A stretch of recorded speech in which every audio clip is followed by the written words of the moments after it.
siaran KLCC.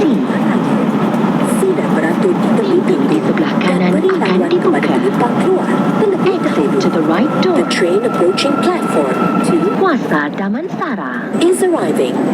Please stand by the side of the doors and let Semua passengers penumpang alight diminta first. keluar di stesen ini.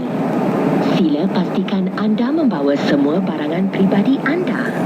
Terima kasih kerana memilih MRT Laluan Putrajaya. All passengers are required to disembark at this station. Please ensure you take all your belongings with you. Thank you for choosing MRT Putrajaya Line.